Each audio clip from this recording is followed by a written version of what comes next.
name is Eva Tobra, the group leader for Group 5, and we are here to present on why do people, even the educated ones, think uncritically. Critical thinking means thinking carefully and logically before accepting an idea. According to Paul and Elder, it involves analyzing and evaluating information to reach reasonable conclusions. In today's world, people receive information from social media, television, newspapers, and other sources every day. Because of this, critical thinking is very important. It helps people separate facts from false information and make better decisions. I'm Kwame Ej, a member of Group 5, and in this section, I'm diving deep into why scholars and policymakers globally insist that critical thinking is not just an academic luxury, but an absolute necessity for societal development. Most people just surf through the internet and believe everything they see without even thinking about it. Well, we will look at how sharp thinking drives new ideas, builds stable government, and helps society solve modern tough problems. Think of this as setting the stakes.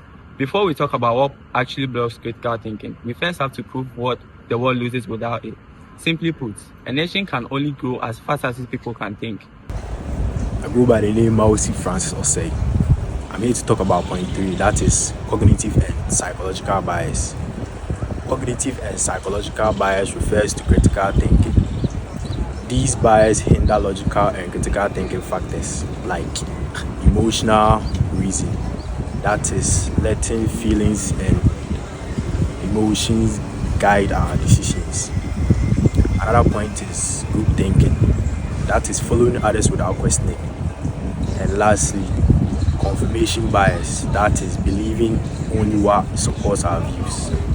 My name is Joe Adamasamwa. I'm here to present on education and social bias, roots learning cultures, authority defenses, and social conformity. In Ghana, we often say that the ones that ask questions does not lose his way. Yet, in our classrooms, boardrooms, and even political spaces, questions are often silenced in favor of repetition. The paradox is clear. Education must sharpen our minds, yet the very structures of rote learning, authority defenses, and social conformity blunt the edges of critical thinking. Cast your minds back to high school during examination periods, where students chant definitions like war songs. The system here rewards recall, not reasoning. Harvey C. Joe 1988 posits that education should cultivate the act of true reasonableness, that is, the ability to think, evaluate, and justify beliefs. Education and social barriers thus link directly to the topic.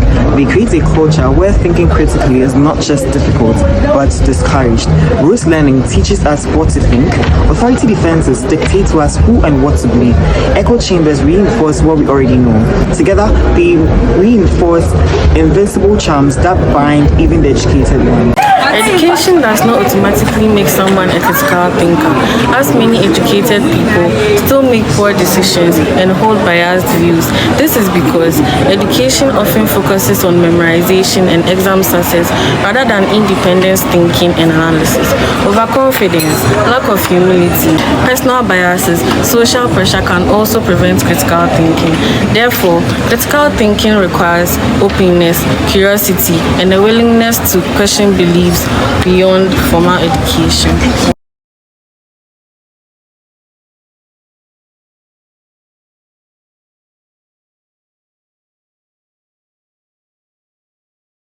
My name is Naima Apia, and I'm going to be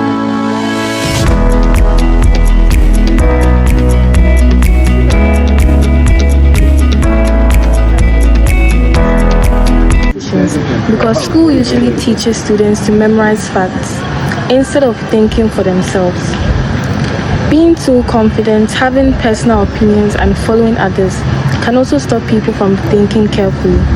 To think well, people need to be open to new ideas, learn from mistakes, and listen to different opinions.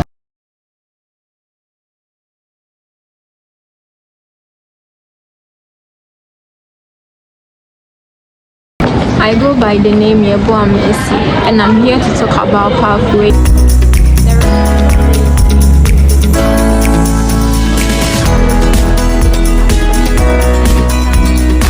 of only memorizing facts. Teachers should give students opportunity to solve problems and evaluate evidence. Logic and critical thinking skills should be taught at all levels of education. Media literacy is also important because it helps people identify false information online.